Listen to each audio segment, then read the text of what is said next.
In this video, I want to show you 4 methods for finding interesting combinations of just 2 chords and really show you how 2 chords can inspire your creativity and really kickstart the songwriting process, and that it doesn't need to be complicated. You don't need a lot of chords and a lot of harmony to make a song interesting. I've also made a free PDF that shows you all the chord combinations with all the shapes on the guitar. So grab that now in the show notes and you can follow along as we're going through the video, and you can join me as we're playing. So we're going to work through these 4 different methods for finding interesting 2 chord combinations. So we'll start pretty easy but still interesting, and we'll progress through in layers of kind of increasing complexity, but still easy and still accessible. The first method is to combine 2 chords inside a key that we have never used in combination together before. So you might think, well, I write songs all the time in the key of C or the key of G or the key of A. But the suggestion here is find 2 chords inside the key that you've never actually just paired together on a loop. So we may have all written a song in the key of C, but when was the last time you paired E minor with F on a loop? And that's it. There is no C. Don't play C or don't play it yet. Just loop these 2 chords.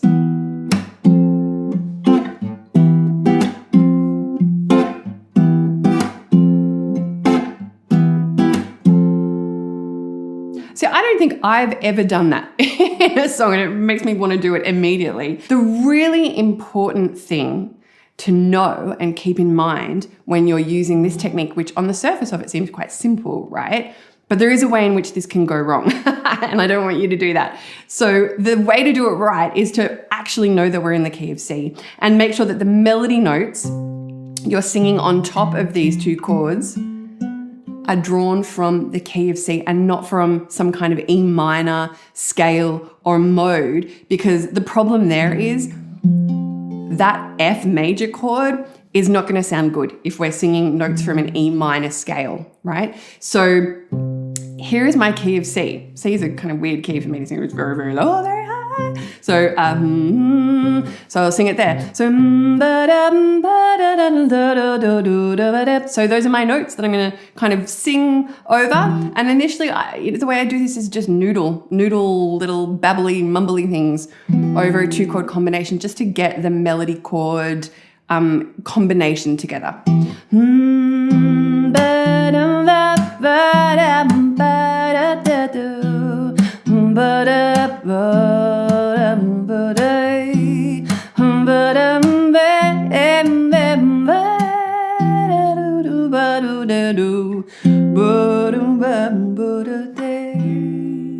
So you can hear that it's interesting. It sounds like it's kind of floating over the top, but that's kind of the point. So it's simple, but it's interesting, which is what we're going for. So another combination of chords that you will hear in certain songs, like the song Need You Now by Lady Antebellum, is a combination still in the key of C, but not with the C chord. So in that song, they combine the F major chord with the A minor chord. So in the key of C, we're talking about the 4 major chord and the 6 minor chord. Now, if we sing that melody over the top of those chords, the same thing happens. It sounds right, but there's a level of kind of tension and floatiness to it that is really, really interesting and appealing, and then paves the way for the chorus to kind of really bang. So the melody to that song goes like this.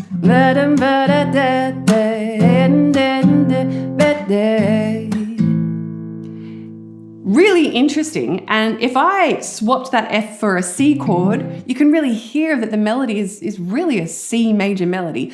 But,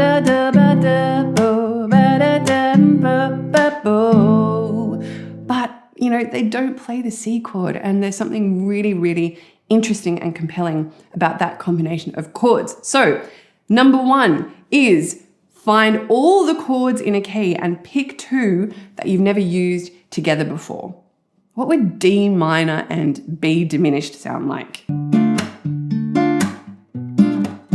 Oh, I love it.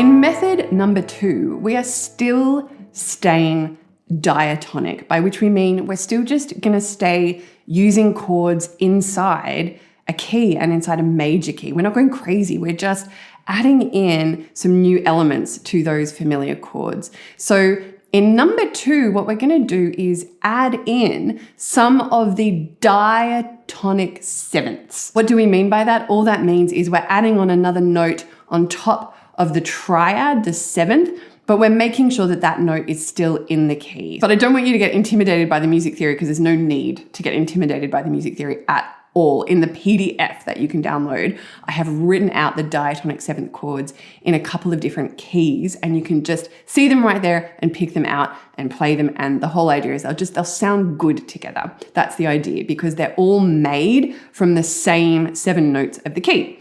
But what you'll see is even just turning some of the diatonic chords into 7th chords opens up totally new flavors and textures and colors. So if I'm in the key of E, for example, I could play the 1 and the 4, the E and the A major, but play them as their diatonic 7ths. So that's going to sound like this.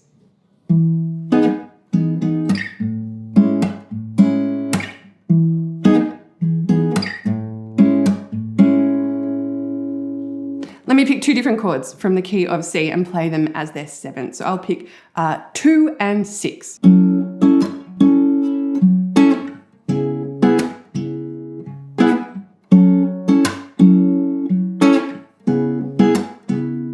One of the instructions that I have given to the songwriters currently enrolled in our 8-week songwriting sprints, which I'll tell you a bit more about later on, is to use the chord combinations to start to suggest song ideas. So a song can really start anywhere. It can start with lyrics, it can start with melody. The key here is to let the chord combination suggest to you mood, emotion, tone, memory, scene, situation, or even just image, whatever bubbles into the landscape of your mind as you're playing these chord combinations, follow that. So the idea is to let the chords start to suggest to you what the song might actually be about.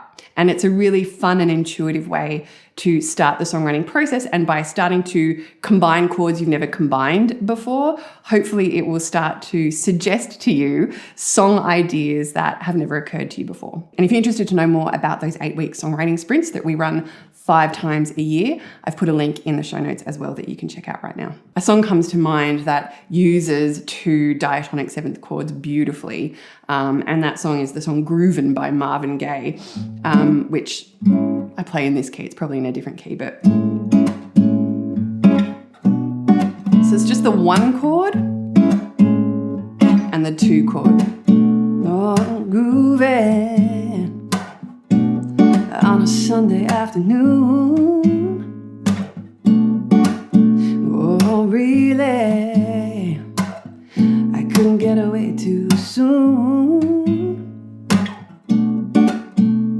So groovin'. Nice. The third method for finding interesting 2-chord combinations amongst a palette of just chords in a key is to experiment with some inversions. So chord inversions are really fun because they really, again, just show a totally different color to familiar chords. So an example of that might be if I'm in the key of G, so I'm playing a pretty vanilla G chord there. Well, I might go to the D chord, and that's kind of a basic D chord shape. But if we use inversions, particularly of the D chord, it can really change things a lot. So this is one of my favorite inversions of the D chord on the guitar. So what we're doing is we're putting the 3rd of the chord in the bass. That's what it means to play an inversion of a chord. In this case, I'm playing F sharp in the bass of D. And this is what it sounds like.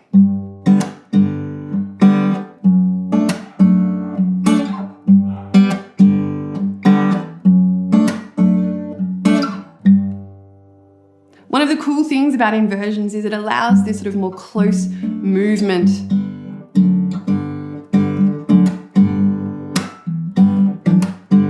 I like that. Nice. I could even experiment with some inversions of G itself. And again, this requires a little bit of practicing on the guitar and accessing inversions. But, you know, there are many other videos on our channel where Benny has shown some really interesting inversions and different ways to play basic chords, and you can check those out and experiment. But here is the next inversion of a G chord. Even if I were to start there, it's so pretty. Ooh. And what I've done there is I've gone from G major to G minor by just moving a single finger on the bass.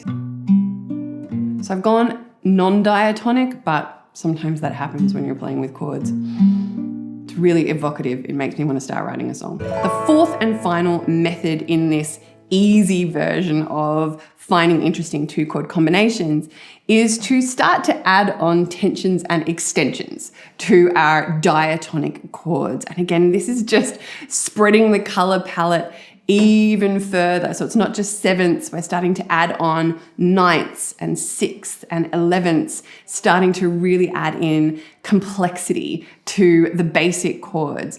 But even though they're more complex than the triads, like I said, it's really not that difficult if you just take a little time. So let me show you some of my favorite combinations, and I really encourage you to experiment with them as well in your own songwriting. So let me show you a really easy one in the key of G. So I'm going to start on a G chord, and a very, very basic one. Couldn't be more basic. I just have my finger on G and I'm playing some open strings there. What I'm going to do is I'm going to put these two fingers down here, and when I do that, keeping my finger on G in the bass, is I'm adding on a 6 and I'm adding on a 4. So this turns into a G6 sus4. I love that. So here's another really beautiful combination of chords. These are two shapes that I really love, and when we put them together, they are chords in a specific key, and I'll tell you what that is after I play you the chords. So here we go.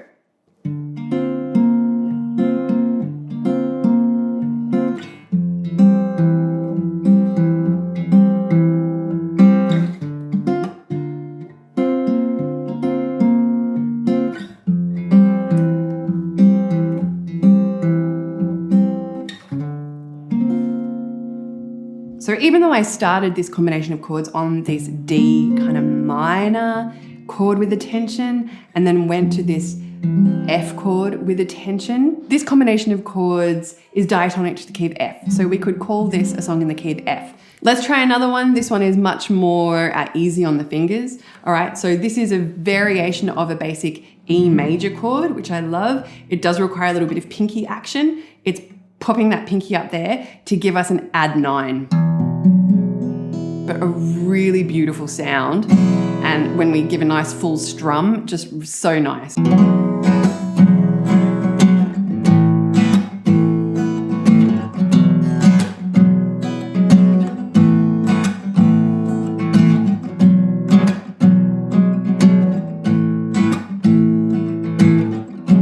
So definitely check out some of our other videos where Benny shows you different ways to play really simple chords in inversions and with tensions, shows you some really beautiful shapes that you can combine together into two-chord combinations to really kickstart the songwriting process. And if you're interested in joining our next songwriting sprint, please check out the link in the show notes. Happy songwriting, guys. I'll see you next time.